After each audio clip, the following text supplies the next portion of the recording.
Hey folks, Mike and Chris here from the RPG Media shooting team. And today we wanted to kind of do something a little bit different. And what brought this about is we like suppressors. So I brought my suppressor, which is a SIG 22 suppressor. This is Chris's suppressor, which is an AAC pilot rebuild that pretty much he was going to have to trash. And he had contacted numerous companies and nobody could do anything with it. And then the last one, his last cans that he has is a Silencer Co. Sparrow. And so we're gonna kind of show you the difference, you know, hey, new cans versus a rebuilt can. So there is an option out there. And from what we can tell so far, it appears that this is a really good option. Okay, so here's the background on this. This was an Advanced Armament Corporation pilot. In those days, suppressors were sealed units. You couldn't take them apart and clean them. What happened was, I shot this suppressor so much, it got full of lead. It wasn't quiet anymore. And the ATF changed rules, says you can't just cut your suppressor up and get a new one anymore. The tube is the registered item. When I contacted AAC, they said, hey, you know what? We can't really help you. I was disappointed in that because they didn't do anything. They didn't offer to like maybe sell me a new one at a price or nothing. They just kind of left me out in the cold. Okay, fair enough. I get most of that stems from what happened with the ATF. Over the years, I've hung on to it. I didn't let it go. I just had hoped that I could do something with it someday. So I've sent the suppressor around to different people. I've sent the suppressor to Gemtech. I've sent it to Liberty Cans. Well, we can't help you. Gemtech's answer was, we can't help you. It's too far gone. We'll make you a deal on a new one. And I didn't want to buy a new one. I already paid the transfer tax on this one. So a few more years goes by. I contacted Liberty Cans. And they have a program on their website, talks about send us your suppressor, we can probably save it. I sent this suppressor to them and they said, we'll do it for $1,300. I'm like, okay, I get it's a custom rebuild. I know it wasn't going to be cheap. I'm like, no, that's not realistic. One day while I was looking around, I got on Facebook and I found a post of this gentleman who did suppressor recores and rebuilds. And this was BSD Fabrication. I sent him pictures, which I'll show you here, of what the suppressor originally looked like. He had it for about 2 weeks. We went back and forth on options. One of the options was, hey, Chris, let me build the baffles out of aluminum. I insisted upon stainless steel. He said that's okay with him. He says, I think I can save your can, get you a good working unit, and send you on your way.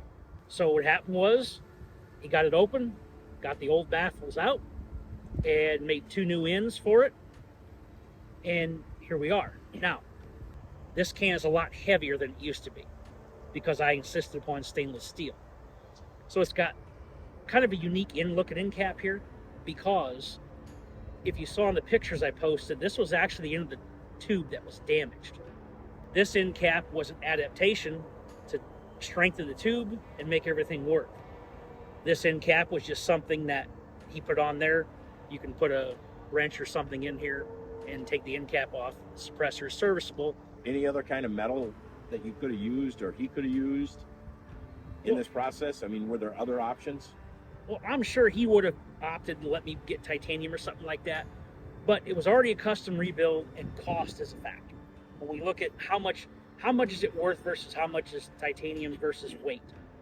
I didn't care. I wanted a serviceable suppressor. I could use this thing, use it on my different firearms, and just not pay that damn $200 transfer tax again.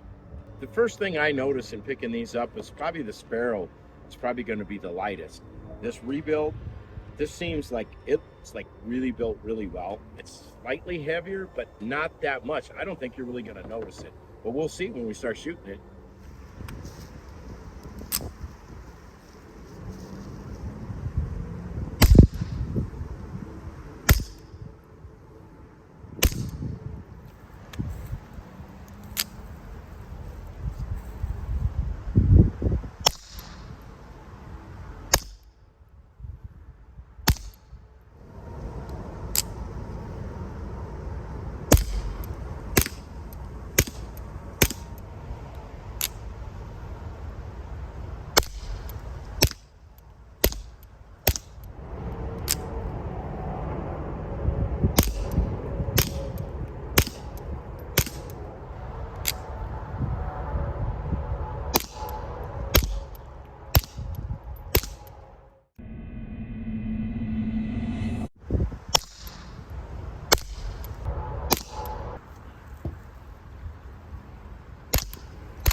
So you've heard them all shot, and I'll tell you what, I'm really a happy camper about the situation.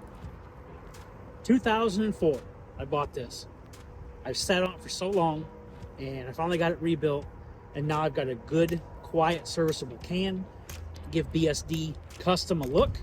And you'll be able to contact them if that's something you want to look into. But the noticeable difference between that can versus the other two factory cans, weight wasn't even really an issue. If it was very minimal. We'd have to weigh them out. But first round pop on the pistols, the factory cans had the first round pop. That BSD can did not. If you like what you see, like, share, and comment.